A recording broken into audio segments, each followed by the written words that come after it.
Hello, and welcome back to Temptations Ballad. We're back with Artemi, She's had a rough day, I think. Artemi was left alone in front of the crumbling facade of the fighting ring entrance. She stared quietly as Cole retreated at Cole's retreating figure. I think I was wrong, Cole.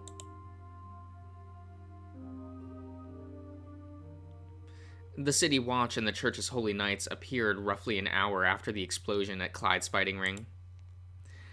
All the residents of the fighting ring had fled by the time the authorities arrived, including Clyde and Vale.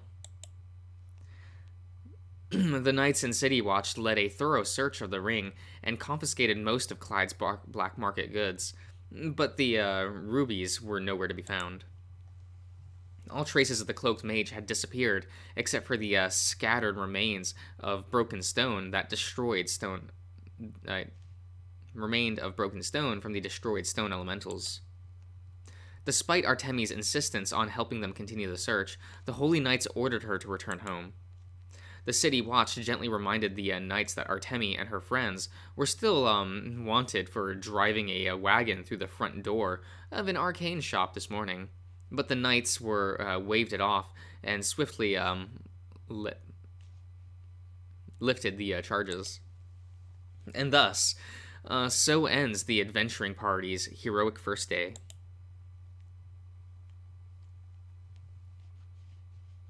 Okay, where are we going? Market District. Okay. Oh, we're going to... Oh, okay. Catching up with City Boy first. Night has long fallen by the time Sid arrived home to Sparrow's Roost Inn and Tavern. Business has closed hours early. Whoops. The tavern was quiet and the dining area devoid of customers. As Sid climbed the stairs towards his family's living quarters, he could hear his parents' usual squabbling echo through the narrow wooden hallway. With a soft smile, he made his way towards the door. Oh, we get to see inside. Okay. The room was filled with the delicious smell of warm stew as a pot simmered over the stove.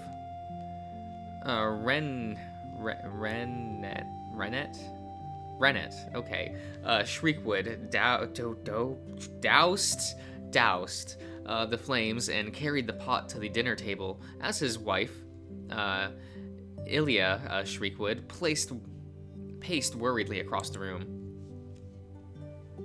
Oh, honey, I'm sure our boy is doing fine. Oh, he's a bird too. Are those little glasses? Oh, he's short, he cute. No. Okay. There's no need to fret. Ilya wrung her hands against her apron with great anxiety as she stared at the floor. It's so late. Why hasn't Sid come home yet? Oh, I know we shouldn't have let him run off on that adventuring party business. Who knows what kind of trouble he's gotten into? Rennick chuckled and pulled a serving of cheesy garlic bread out of the oven. The sweet, mouth-watering scent made his stomach rumble, and with impatience. Just watch. Sid's gonna walk through that door any minute now. He always shows up when dinner is ready. Oh, but you should have seen him this morning. He was doing that thing again with the broom. Plenty of boys sword fight with broomsticks. Let the poor guy have a little fun. Though, we should probably have a talk with him about that frog friend of his. What? Okay. Ilya grabbed a broom from the closet and brandished it in the air, mimicking her son's movement from this morning. Well, I suppose swinging this around is somewhat fun. Though, play fighting with a broom won't help him much in a real fight. I hope Sid remembers to stay safe. Maybe I should give him the broom before he left. At least he wouldn't be unarmed. Rennick nodded, wisely, as he finished setting up the dinner table. Ah, yes, the broomstick.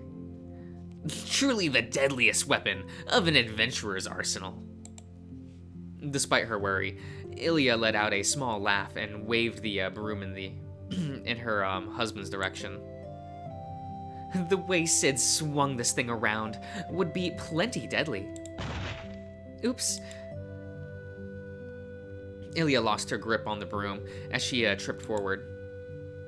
The broomstick sailed across the air in a graceful arc right as the living room door swung open. Mom! Dad! I'm home! Oh! Sid stepped into the room and was immediately smacked across the face as by the flying broomstick. Oh my goodness, Sid! I'm so glad you've made it home. Sid barely had a moment to recover before his parents flocked over him like doubting mother hens.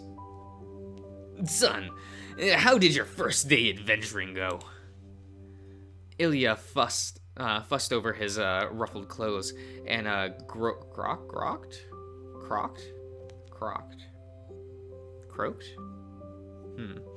And crooked glasses while wearing her perpetually worried expression.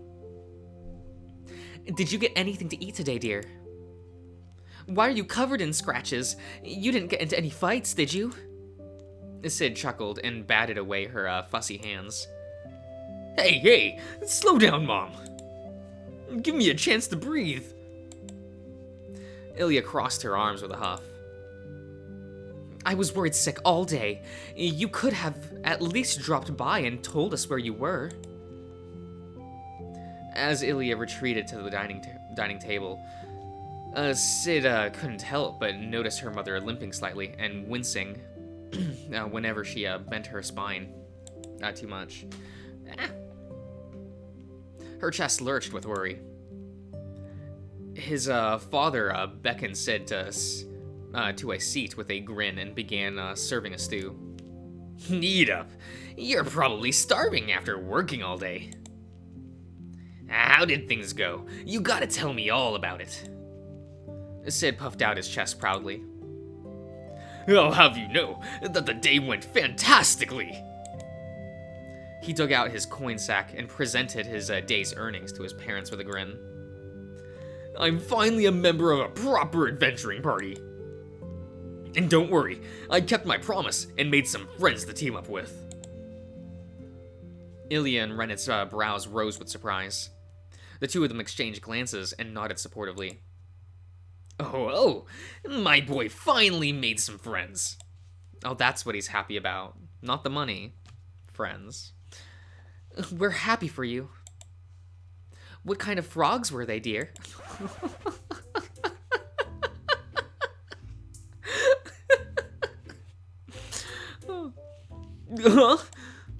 Sid's jaw dropped for a moment before sputtering indignantly. No, they're both real people! Ilya and Rennet froze with surprise before instantly erupting in overjoyed shouts. That's excellent news, son! Good for you! Oh, thank goodness. Real people. I'm so glad. Who are your new friends? Are they nice? Surely. You should invite them over sometime. We'd love to meet them. You'll never believe who I ran into today. Sid spent the rest of the night recounting his adventures to his excited and thrilled parents. Ilya hung on every word, completely enraptured as he told his story. Rennet kept patting Sid on the shoulder with joyous laughter as he spoke. The stew was delicious as usual, but tonight it tastes especially great. Sid's chest felt alight with pride and satisfaction for the first time in as long as he could remember. Okay, that's fun. That's fun. Or are we going to the Marauders district? I know this word, guys. I swear. I know it says Marauders. I got it. It wasn't that bad, guys. Papa, I'm home. As soon as Cole opened the door, the Bonebreaker Mercenary Guild, he was hit by uproarious laughter and drunken hollering. His father was drunkening, singing tavern music with dozens of other mercenaries, his voice droning with a tipsy pitch. Meanwhile, Hamish was trying to do paperwork at the bar, but was continuously interrupted by Morrow stealing kisses from him every few minutes. Hamish grumbled and pretended to be annoyed as he buried his face in his papers. Cole smiled and gently closed the door behind him. As soon as Morrow caught sight of him, he slammed his tankard of ale loudly onto the table with a jolly laugh. Well, looky here, my darling boy has returned. How goes your first day back on the job? Morrow's jovial voice boomed through the building with a deep rumble. Several other mercenaries turned their heads and waved at Cole as he approached his father's table. Cole puffed out his chest and stood a little straighter. Do I ever disappoint? He tosses his coin sack onto the bar with a loud thud. Not only did I complete a mission and bring home some loot, I formed my little adventuring guild with 2 fresh recruits. Well, one of these recruits might not be coming back, but still. In just our first day, we kicked ass, broke out of jail, defeated Val, and, the best fighter of your favorite fighting ring. You should have seen it, Papa. Amara was absolutely beaming as he gave Cole a rough slap on the back. That's my boy. My pride and joy. I knew you had it in you for greatness. One of these days, you'll grow into an even better man than your old papa here. Beat Val in his own little ring. You'll become a fine mercenary yet. Morrow slung an arm around Cole's shoulders and pulled him close with a shy smirk. With a sly smirk, yeah. Now tell me, during your great big brawl today, did you fight fair? Cole smirked back knowingly. Of course not. We Bonebreakers fight to win. The room instantly burst with laughter of roars of drunken laughter and hollers of agreement. Atta boy. Do your old man proud. Cole's stomach felt fluttery as he drank in all the praise. Every one of Papa's words felt like a warm embrace in his heart. From his seat next to Morrow, Hamish puts down his pen and clears his throat loudly. How experienced are your new recruits? You should bring them over to the tavern. It's a guild building. Hamish rolled his eyes with a soft smile. Guild tavern. Your father and I would love to meet your new friends sometime. Cole crossed his arms and shot him a dirty look. Nobody asked you, Hamish. The older hyena visibly stiffened and looked away. Morrow let out a joyous laugh and ruffled Cole's hair. What? You scared we'll take your new lackeys from you? Worry not, boy. Hammy is right. You should bring them here. I want to personally see what they are made of. If they suck, I'll give them the good old Bonebreaker training regiment and whip them into shape. Nothing but the best for my darling son. Actually, I was gonna tell you about this, Papa. Ask about this. Are you, free at all tomorrow? One of my boys doesn't have any experience with the weapon. Do you think you can, fit him with some equipment and give him a little training tomorrow? Consider it done. I look forward to seeing what your men are made of. Papa's enthusiasm was truly infectious. Cole couldn't help but smile at the sight of his father beaming with pride as he showed off his son's success to all the men of the mercenary guild. His approval filled Cole's chest with a warm sense of belonging. Oh. Oh, by the way, Papa, there's something I want to show you. Can I speak to you privately for a moment? Morrow downed another goblet of ale and wiped his face with a smile. Of course, I always have time to spare for you.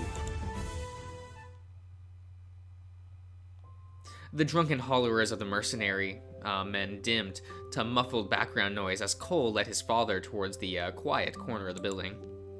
Morrow's steps wobbling with a hint of tipsiness, his face still plastered with a jolly smile. Well, son, what did you want to show me? Cole turned to face his father and take a deep, nervous breath. Well, I just want to say that I really appreciate the new loot you gifted me this morning. It means a lot that you support me in stuff other than the usual mercenary business. Morrow laughed and roughly tussled his hair again. Nonsense! You are the son of Morrow Bonebreaker. You deserve the best a father could give. Cole cleared his throat. And you deserve the best a son could give too. I couldn't just accept your gift without giving something back, so I got a little something for you. Cole reached into his pocket and pulled out a single glistening ruby. Oh. Okay. He held it out to his father with trembling hands. Here you go. A one-of-a-kind gem for my best one-of-a-kind papa. Morrow's jaw fell agape in surprise. His expression soon melted into a warm, heartfelt smile. He kneeled down until he was at eye level with Cole and brushed his hand against the ruby in Cole's palm. This is beautiful. You got this for me? Cole nodded earnestly. Of course. Nothing but the best for my papa. Morrow barked out a hearty laugh, and he pulled Cole close in a tight hug. I assume this is a spoil of your first adventuring party efforts. If so, you should keep it. What? You mean you don't want it? Morrow shook his head with a smile. Nah, I already have the greatest gift a father could ask for. A happy and loving son. Cole bit his lip and stared at the ruby in his hands quietly. You mean it, right? You're not just saying that because you're trying to be nice and supportive, are you? I only speak the truth. No treasure in the world could compare to the sheer joy I feel right now. I love you so much, my darling son. Cole's chest fluttered with warmth again as he gazed up at his father's warm, prideful eyes. Thank you, Papa. I love you too.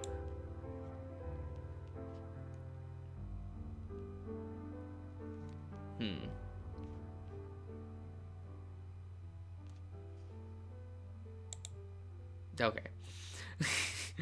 Church District, Grand Cathedral. When are we gonna go to the Upper Cathedral Ward? That's my question.